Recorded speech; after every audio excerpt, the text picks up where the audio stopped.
প্রিয় ভাইরা আমার, এখন যারা মারা গিয়েছে, আপনার বাপ মারা গিয়েছে, আপনার মা মারা গিয়েছে, মনটাই চায় বাপ মার জন্য কিছু করি, কিন্তু আপনি কি করবেন এটা স্পেসিফিক জানেন না। অথচ আমার আপনার নবী, বিশ্ব নবী সাল্লাল্লাহু আলাইহি ওয়াসাল্লাম স্পষ্ট করে বলে দিয়েছেন, সুবহানাল্লাহ। আল্লাহ রাসূল সাল্লাল্লাহু আলাইহি ওয়াসাল্লাম কি বলছেন খেয়াল করেন, আসসালাতু আলাইহিমা ওয়াল ইস্তিগফারু লাহুমা ওয়া ইনফাযু আহদিহিমা মিন বাদিহিমা ওয়াসিলাতুর রাহমি আল্লাতী লা তুসালু ইল্লা বিহিমা ওয়া ইকরামু সাদীকিহিমা। বলুন সুবহানাল্লাহ। আল্লাহর নবী সাল্লাল্লাহু আলাইহি ওয়াসাল্লাম বলছেন, একজন সাহাবী প্রথমে বললেন, আমি রাসূল আকরাম সাল্লাল্লাহু আলাইহি ওয়াসাল্লামের কাছে বসেছিলাম, উপস্থিত ছিলাম। এক ব্যক্তি এসে বিশ্বনবী সাল্লাল্লাহু আলাইহি ওয়াসাল্লামের কাছে জিজ্ঞেস করলেন, বাবা মার মৃত্যুর পর তাদের সাথে সৎ ব্যবহার করার কোনো অবকাশ আছে নাকি? আল্লাহর নবী বললেন, 4টি উপায়ে বাপ মা মারা যাওয়ার পরেও তাদের সঙ্গে সৎ ব্যবহারের সুযোগ আছে। বলুন সুবহানাল্লাহ। নবীজি সাল্লাল্লাহু আলাইহি ওয়াসাল্লাম বললেন, 1 নাম্বার যেটা বললাম, আসসালাতু আলাইহিমা, তাদের জন্য দোয়া করা, ওয়াল ইস্তিগফারু লাহুমা, তাদের জন্য ক্ষমা প্রার্থনা করা। আল্লাহু আকবার। বাপ মার জন্য দোয়া করবেন। কোন দোয়া? যে দোয়াটি আল্লাহ রাব্বুল আলামিন শিখিয়ে দিয়েছেন, রব্বির হামহুমা কামা রব্বায়ানি সগীরা। নামাজ পড়বেন, নামাজ পড়ার পর আল্লাহর কাছে দোয়া করবেন, আল্লাহ আমার বাপ মার উপরে আপনি রহম করুন, বাপ মা যেভাবে আমার লালন পালন করেছে সেভাবে আপনি লালন পালন করুন।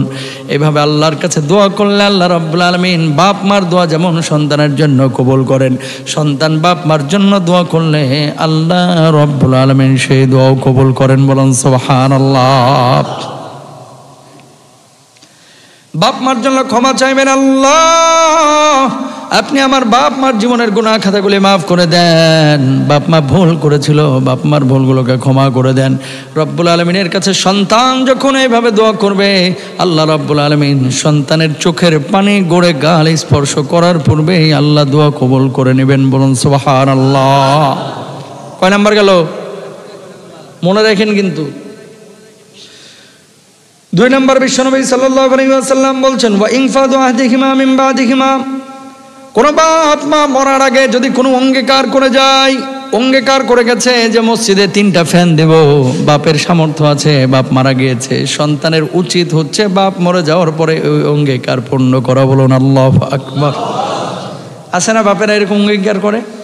নিয়ত করেছিল যে হজ করব, টাকা পয়সা সবই জমা দিয়েছে, কিন্তু মারা গেছে, তখন আপনি কি করবেন? অঙ্গীকার করেছিল বা নিয়ত করেছিল, কি করবেন? বাবার ওই টাকাটা দিয়ে দরকার হয় বদলি হজ করান, সব পাবে আপনার বাবা ইনশাল্লাহ। বলেন।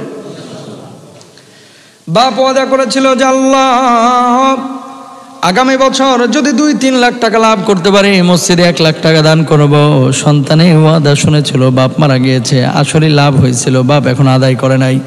সন্তানের উচিত বাপ মারা যাওয়ার পরে এই ওয়াদাটাকে পূর্ণ করা। যদি ওয়াদা পূর্ণ করেন, বাপ জীবিত থাকলে বাপের সাথে সৎ ব্যবহার করলে যেমন সওয়াব পাইতেন, মরার পরেও বাপের সঙ্গে সৎ ব্যবহারের সওয়াব পাবেন। বলুন সুবহানাল্লাহ।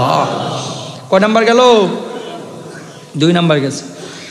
3 নাম্বার, বিশ্বনবী বলেছেন, ওয়াসিলাতুর রাহিম আল্লাতী লা তুসালু ইল্লা বিহিমা। বিশ্বনবী সাল্লাল্লাহু আলাইহি ওয়াসাল্লাম বলছেন, তাদের বন্ধুদের সঙ্গে সুন্দর আচরণ করো। কার বন্ধু? বাপের বন্ধু, বাপের ভাই, বাপের কাজিন, বাপের আত্মীয় স্বজন, যারা আপনার নিকট আত্মীয়। অনেক সময় সন্তান যেটা করে, বাপ মারা যায়, বাপ মারা যাওয়ার সঙ্গে সঙ্গে চাচার সাথে সম্পর্কটা ঢিসমিস করে ফেলাই। আছে না নাই?